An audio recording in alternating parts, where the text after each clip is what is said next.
Quand Boulat s'est engagé pour défendre les droits des homosexuels en Russie, la réaction ne s'est pas fait attendre. Ils avaient engagé 3 ou 4 ultranationalistes pour me tendre un guet-apens et me tomber dessus.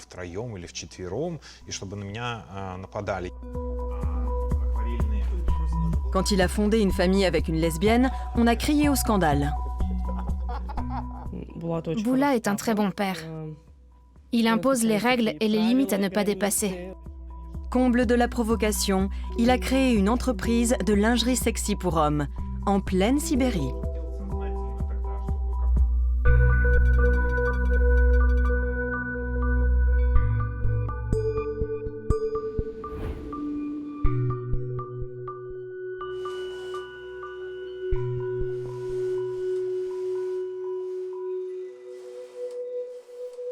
Boulat et son compagnon Artem sont très famille. Ils vivent à Berlin depuis 3 ans, mais leur famille est encore en Sibérie, au-delà de la chaîne de l'Oural. Pour eux, les rares visites sont des moments précieux.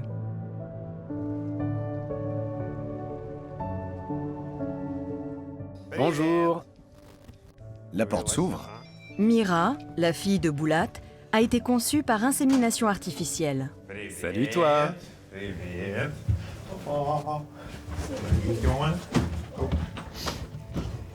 Bonjour. Attends, je ferme la porte. Salut Natacha. Natacha est lesbienne. Elle a fondé une famille arc-en-ciel avec Boulat. En Russie, seuls les couples hétérosexuels sont autorisés à adopter, au prétexte que 2 parents du même sexe seraient une source de complexe, de souffrance et de stress pour l'enfant. Comment ça va chez vous? Je suis allée danser hier. Super. Et le chat n'avait pas envie d'aller danser lui aussi? Non? Natacha est toute seule pour élever Mira au quotidien. Boulat ne fait le déplacement jusqu'à Novosibirsk que 3 à 4 fois par an. Elle voit des modèles de familles très différents les uns des autres et elle ne fait pas une fixation sur le fait qu'on fonctionne autrement. Quand elle se pose des questions et me demande pourquoi son papa est avec Artem, par exemple, je lui réponds qu'il existe toutes sortes de familles. Ça lui fait quel âge? 40. Allez, va. Les chats ne vivent pas aussi longtemps. Boulat est un très bon père. Il impose les règles et les limites à ne pas dépasser.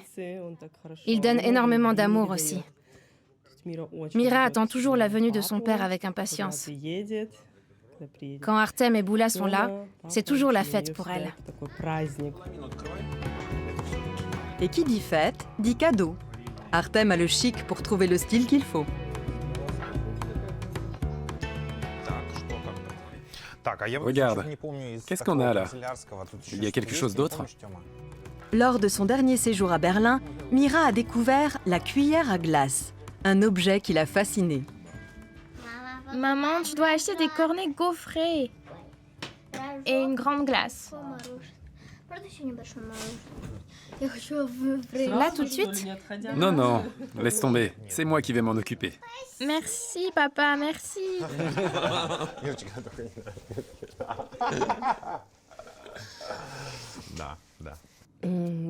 Je réponds quand on me pose la question. Mais en Russie, personne ne vous l'adresse directement. Très peu de gens sont à l'aise avec ça. Mais si jamais on me demande « Le papa de Mira et toi ne vivez pas ensemble », je dis simplement « Non, nous ne vivons pas ensemble ». Une famille comme celle-là, c'est un sujet tabou en Russie.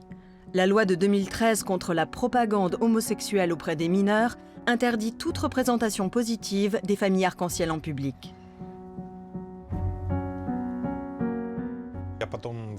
Ce que j'entends par propagande hétérosexuelle, c'est ce qui m'a fait croire que les homosexuels n'étaient pas des gens normaux et que j'étais hétérosexuel jusqu'à mes 25 ans.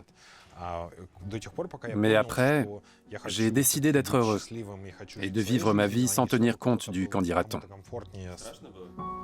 Fidèle à ce principe, Boulat a décidé seul de la manière dont il a envie de gagner sa vie. Avec Artem, il a lancé une marque de vêtements fétichistes pour homosexuels au milieu de la Sibérie. C'est quoi le problème ici? Ça ne marche pas. Ah oui. Laisse-moi voir une seconde. Vous me prêteriez votre place un instant? Ils ont commencé modestement. C'était il y a 7 ans. Le pied est tordu. On va commencer par là. En fait, tout est arrivé en même temps. Mira est venue au monde en décembre. 2 semaines après, j'ai rencontré Artem. 3 mois plus tard, nous étions à Berlin pour le festival Fétiche.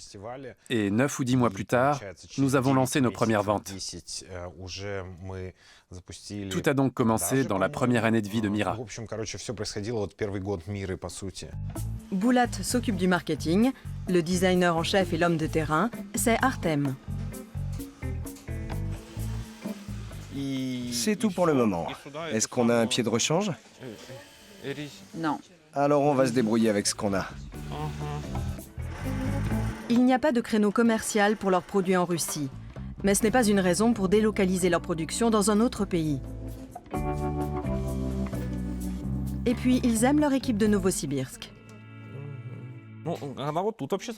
Oui, le fessier s'arrête ici, quelque part ici si on veut. Natacha, prends des notes. 1 centimètre en moins.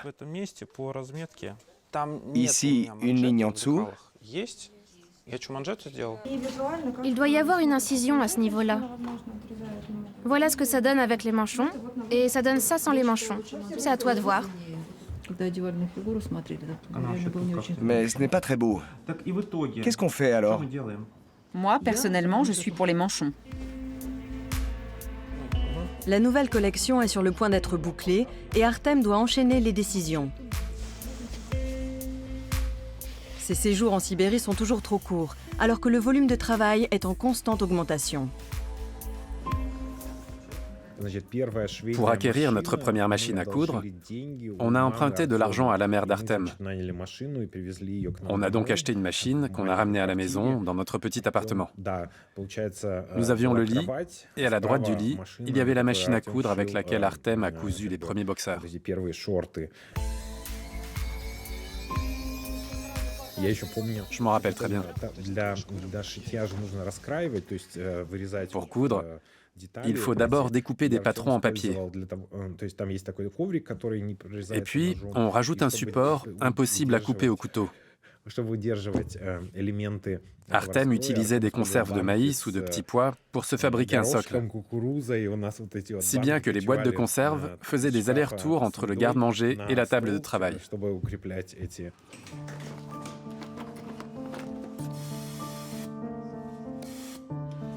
Boulat était déjà impliqué en politique avant son coming out. Il se battait pour une société plus tolérante et libérale.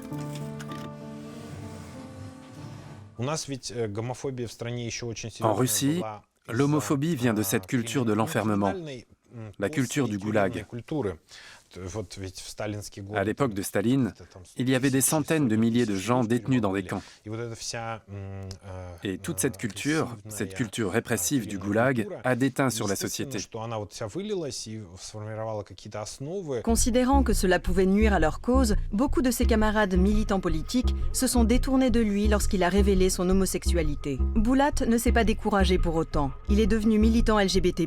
Dans les cercles de l'Église orthodoxe, ses détracteurs ont fait signer des pétitions dénonçant sa soi-disant propagande homosexuelle et Boulat a décidé de se présenter aux élections de la Douma locale. Il y a eu plusieurs actions LGBT, environ 3 ou 4. Nous avons par exemple collé des affiches avec des canards, des dauphins et des éléphants. Les slogans des affiches étaient du genre « Les éléphants homosexuels ne sont pas devenus homos en regardant la propagande homo à la télévision ». Boulat devait aller déclarer toutes ses actions militantes à la mairie de Novosibirsk. À une occasion, on l'attendait à la sortie. Ce n'est pas que j'ai été surpris, mais j'ai été frappé par la lâcheté, la bassesse et l'hypocrisie de gens qui sont à la tête de l'administration et du pouvoir et sont employés au ministère de l'Intérieur. Je suis atterré que des gens de l'oblast de Novosibirsk puissent agir comme ils l'ont fait. Je suis choqué qu'ils se soient abaissés à soudoyer des ultranationalistes et des inconnus pétris de haine contre les gays pour m'attendre à la sortie et me tomber dessus à 3 ou 4 contre 1. Après cette attaque, j'ai eu des troubles liés au stress post-traumatique. J'ai fait ce qu'on appelle de l'agoraphobie dans le jargon. C'est cette anxiété des espaces ouverts et des lieux publics où on voit la menace partout. Pour se protéger des représailles homophobes de la population, ils peuvent toujours engager des gardes du corps. Mais si la politique s'en mêle, c'est une toute autre histoire. Heureusement pour eux, les décideurs semblent se désintéresser du volet business de leurs activités. Artem savoure son séjour en Russie. C'est un travail manuel. Il faut toucher le tissu pour savoir ce que l'on veut en faire. C'est impossible à partir de photos ou de vidéos. Les photos déforment. Tout le monde sait que les couleurs bavent sur les photos. Je dois toucher la matière pour savoir ce que ça donne en vrai. Artem et son équipe préparent la présentation de la nouvelle collection. Au printemps, elle sera envoyée d'ici dans le monde entier. Artem est le premier surpris par l'intérêt que suscitent leurs produits. Au début, c'était bizarre. Ce sont des produits que nous avons entièrement développés ici, de la conception aux tests finaux. De voir nos créations portées dans une fête à Miami ou à Berlin par des inconnus, ça fait un drôle d'effet sur le coup. Mais c'est génial finalement. Leurs articles de lingerie sont conçus pour des fêtes ou des manifestations comme pour la Gay Pride de Berlin. En Russie, il y a peu d'occasions pour les porter.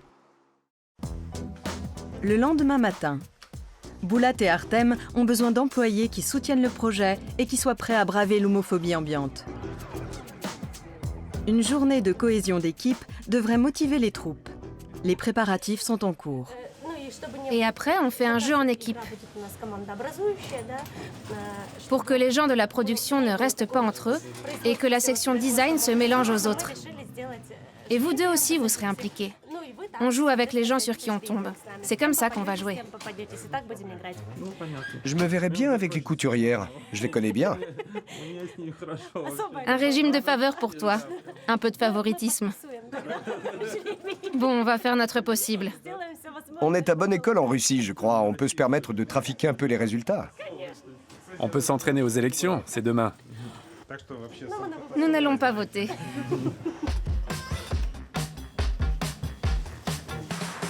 La suite du programme, débattre des modèles de la nouvelle collection.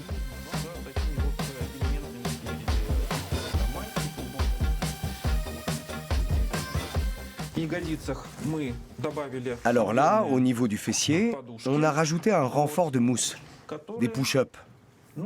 Ce rembourrage donne un peu plus de volume et confère à l'ensemble une forme particulière. On est sur des jockstraps. Pour le visuel, ce tissu coloré souligne les formes et met en valeur le fessier qui apparaît plus rebondi. Il contribue à l'effet des fesses plus bombées. Le rendu est plus érotique, plus sexy. Ça devient assez technique. On peut régler le volume en ajustant le bonnet. Il est un peu volumineux. Je veux dire, sur ce mannequin.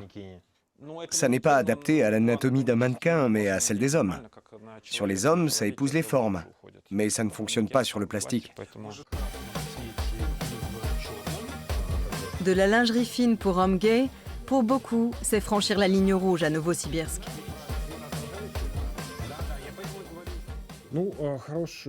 Trouver des couturières expérimentées, tout comme des bons employés, c'est assez difficile. J'avais un candidat, un directeur des ventes, qui était venu pour un entretien d'embauche. Il m'a appelé après pour me dire qu'il ne pouvait pas accepter le poste parce que sa femme ne voulait pas qu'il travaille pour ce genre d'entreprise. Quand on travaille ici, on ne le crie pas sur les toits. Le dire, c'est devoir endurer les commentaires de son entourage. En tant que styliste, je n'y prête pas attention. On n'écoute pas le « qu'en dira-t-on ». Ici, on pense différemment et on est en avance sur notre temps. Les femmes qui travaillent ici sont de simples couturières. Elles ont donné une chance à leur patron. Il y a peu de rotation de personnel. Une fois qu'on est embauché ici, on reste. Pour moi, rien de plus normal. Et pour toutes les autres aussi. Depuis 1993, l'homosexualité est officiellement dépénalisée en Russie. Mais les homosexuels sont encore la cible d'attaques en règle. C'est très angoissant pour Natacha. Elle a lu tous les articles de journaux sur moi. On trouve par exemple un militant homosexuel a un enfant avec une lesbienne.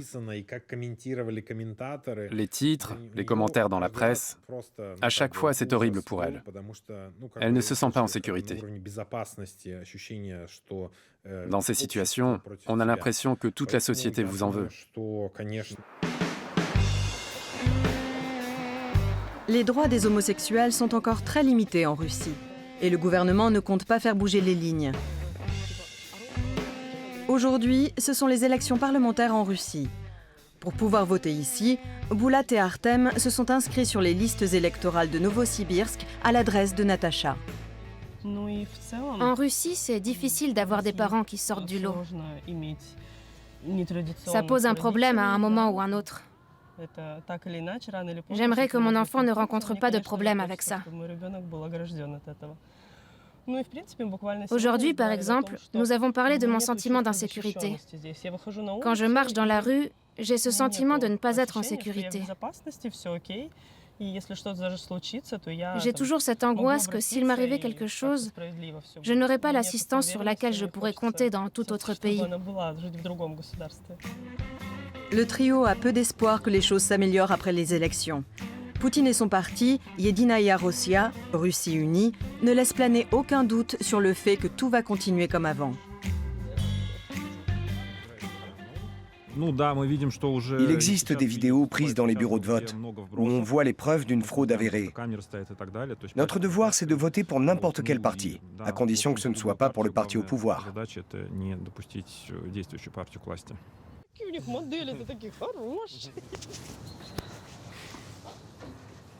Tant que Poutine sera au pouvoir, Natacha ne se sentira pas en sécurité. Boulat en est convaincu. Et sans grande surprise, Poutine remporte les élections haut la main. Pour Boulat, la sécurité et la liberté sont des valeurs fondamentales. C'est parce qu'elles sont bafouées qu'il ne peut ni ne veut vivre en Russie. Mais quand il est ici, il passe tout son temps avec Mira. Aujourd'hui, ils veulent regarder les trains à la gare et rêver de pays lointains. En Russie, les enfants portent un patronyme dérivé du nom du père. Le patronyme de Mira est Boulatovna. Pour rigoler, Artem appelle Mira par son patronyme, parce qu'elle me ressemble tellement. Oh regarde, il y a un train. Tu sais où il va? Oui, je le vois. Il arrive. Boulat espère que ses sorties avec Mira vont se multiplier à l'avenir. J'apprends l'allemand maintenant parce qu'on déménage bientôt en Allemagne et je vais aller au lycée allemand. Natacha s'occupe des formalités. Et si tout se passe bien, Mira et elle pourront partir vivre à Berlin dans les mois qui viennent. Mais pour l'instant, Boulat doit s'occuper de ses employés. Ce soir, c'est enfin la fête d'entreprise et le plan de table suscite la plus grande attention. Boulat s'improvise arbitre de l'opération. Ah, il triche! Il triche le jour de l'élection. Allez-y, piochez, tirez au sort. Qu'est-ce que tu fais, Lisa? Regarde où tu dois t'asseoir d'abord. C'est quoi ton numéro? Ah, le 4. Tu es là. Dans leur entreprise, Boulat et Artem veulent créer une bonne ambiance, un climat où tout le monde peut être qui il souhaite être. Ils ont confiance en leurs employés et les employés leur font confiance aussi. Ce sentiment d'appartenir à une grande famille, je le connais déjà. Et quelque part dans mon inconscient, j'essaie de le transmettre ici, à l'entreprise.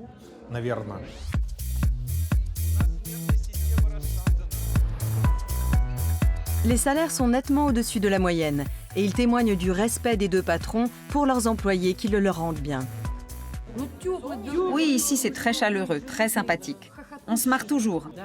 On attend toujours l'arrivée de Boulat avec impatience. Ils ne viennent pas assez souvent. Mais quand ils sont là, c'est la fête à coup sûr. Et même jusqu'au bout de la nuit.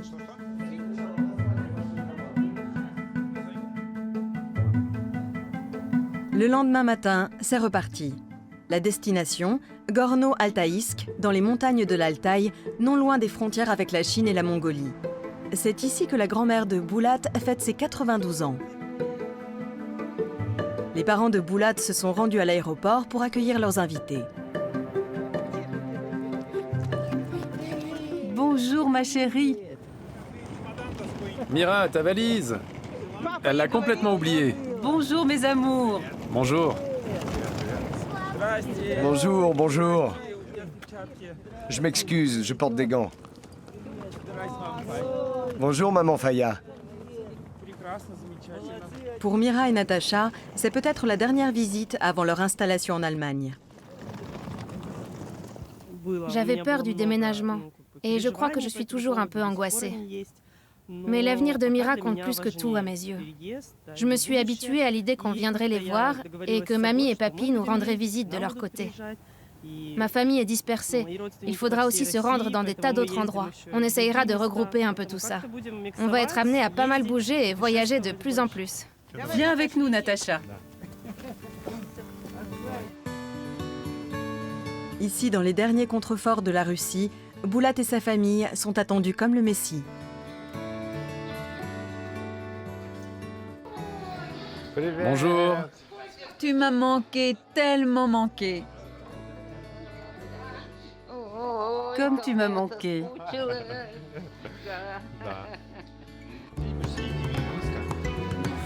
La grand-mère a accepté l'homosexualité de Boulat depuis longtemps. Et la constellation de cette famille insolite ne lui pose aucun souci. Trinquons à nos retrouvailles, ma tante. On atterrit ici et vous y êtes déjà. C'est une grande joie. Alors, mamie, qu'est-ce que je peux vous proposer à boire? Un petit verre de vodka, de cognac ou du vin? De la vodka, bien sûr. Mais les choix traditionnels s'arrêtent là. Les clichés et les préjugés n'ont pas leur place ici. Ça, c'est pour moi? Non, ça, ce n'est pas pour toi. C'est ici qu'il faut resservir de la vodka. La famille d'Artem est plus réticente. Pendant de longues années, elle a considéré Boulat comme le partenaire commercial du fils, sans plus. Un rejet difficile à comprendre pour Faya. Je dirais qu'Artem est un enfant exceptionnel. Un enfant, c'est ainsi que je le nomme, parce que je ne fais pas de différence avec mon enfant. Je l'ai tout de suite aimé. Je le regarde dans les yeux et son regard est toujours plein de tendresse. Il est venu vers moi et il m'a dit « Maman Faya, je vous aime. Comment ne peut-on pas l'aimer ?» J'aimerais porter un toast. À ma santé? Oui, à toi, Artem, pour nous avoir ramené Boulat ici. Boulat, je bois à ta santé, mais surtout à celle d'Artem. Tout particulièrement à Artem. Je vous aime. Je vous respecte.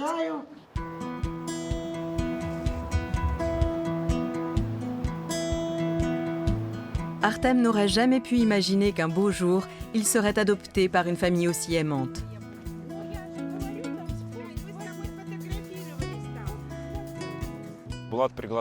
Quand j'ai fait sa connaissance, Boulat m'a invité à aller chez ses parents. Et je me disais dans mon fort intérieur que c'était un peu bizarre. On était ensemble. À quoi bon mettre les parents au milieu? Et puis nous avons pris l'avion. Et dès que je suis arrivé ici, dès la première minute, j'ai eu l'impression d'être dans un film. Un conte de fées. Mais pas en Russie. Les parents d'Artem ne veulent pas savoir comment leur fils gagne sa vie. Contrairement à maman Faya qui soutient le projet depuis le début. De la lingerie fine pour homosexuels, pour elle, c'est un business au même titre que tous les autres. Quand Boulat a ouvert sa boutique à Berlin, rendez-vous compte, il nous a invités à l'inauguration et nous y sommes allés. J'étais terriblement fière de mon fils, de le voir se relever après le traumatisme très grave qu'il a enduré. Il a créé son entreprise et il a travaillé. Devant le succès qu'il a en affaires, je dis chapeau bas.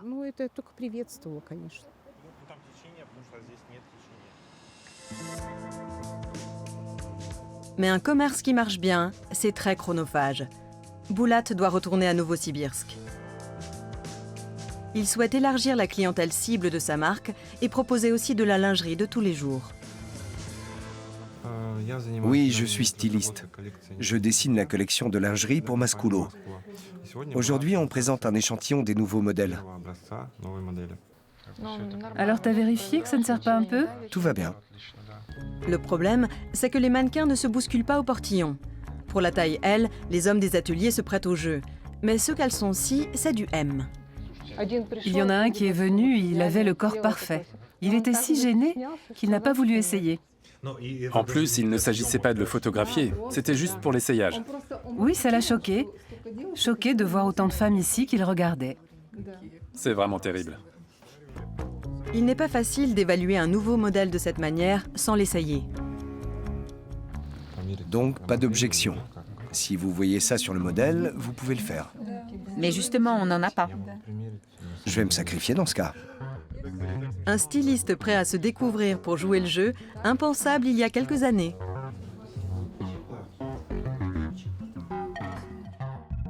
Oui, on doit voir si ça tient bien sur les côtés. C'est cette ligne. Même sur cintre, le rendu n'est pas joli.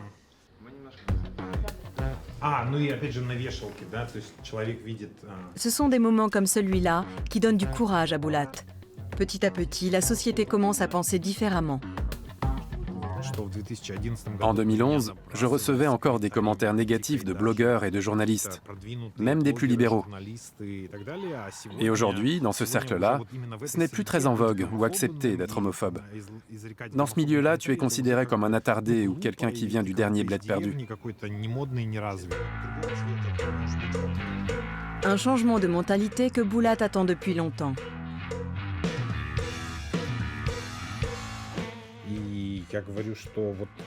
Quand on tournera la page des années Poutine, les aiguilles de l'horloge tourneront dans l'autre sens. J'ai envie de dire que je serai là et je deviendrai maire de Novosibirsk.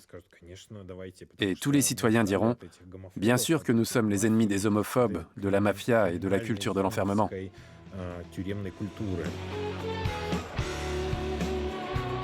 Il croit toujours en ce rêve de voir émerger un Novosibirsk et le pays tout entier aux couleurs de l'arc-en-ciel. Mais pour l'heure, il attend Mira et Natacha qui viennent de franchir le pas. L'événement de la semaine, c'est le festival fétiche Folsom à Berlin. Il est très représentatif du vent de liberté qui souffle en Allemagne pour Boulat. Tiens-toi droit. Ils appellent ça le FKK, la libération du corps. Le naturisme, quoi. Tu sais ce que c'est? Ce n'est pas parce que les gens se trémoussent à poil dans le métro une fois par an que le monde va s'effondrer. C'est sûr, évidemment. Mais ce n'est pas autorisé par la loi, si?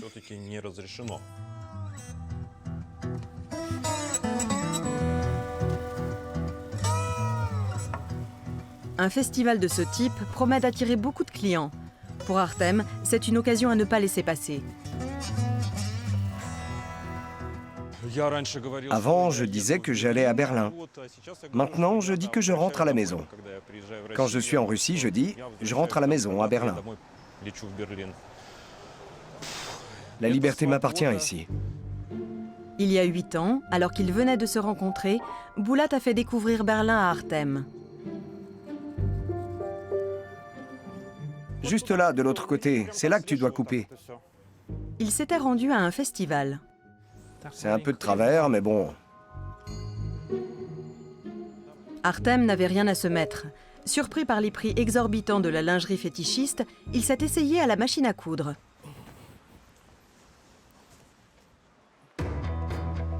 En tant qu'expert en marketing, Boulat y a tout de suite vu du potentiel. Aujourd'hui, ils vendent 70 000 articles par an, majoritairement par la boutique en ligne. Mais les affaires du magasin situé dans le quartier de Berlin-Schöneberg tournent aussi très bien. La prochaine étape, un magasin sur le cours Fürstendamm. Ces 2 articles sont en rupture de stock, et ceux-là aussi. Et eux, attends... Rouge? Rouge, non. Noir? Non. Mais même ici à Berlin, il y a quelques difficultés.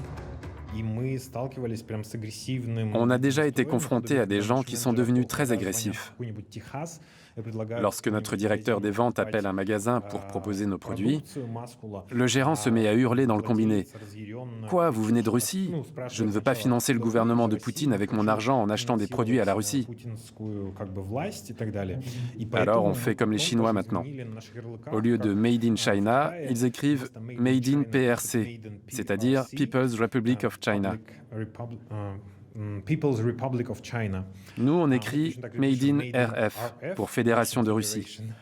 On a renoncé à « Made in Russia ». C'est comme ça que nous coupons court aux réactions négatives. Boulat et Artem réussissent grâce à leur courage et à leur ingéniosité.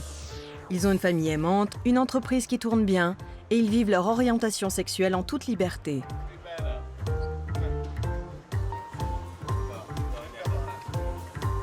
Pour un couple russe homosexuel, c'est tout sauf évident. Et c'est ce qu'ils veulent fêter. À gauche? Oui, on va aller par là. Ils abordent la nouvelle collection avec un enthousiasme renouvelé. Waouh! T'as vu le monde qu'il y a?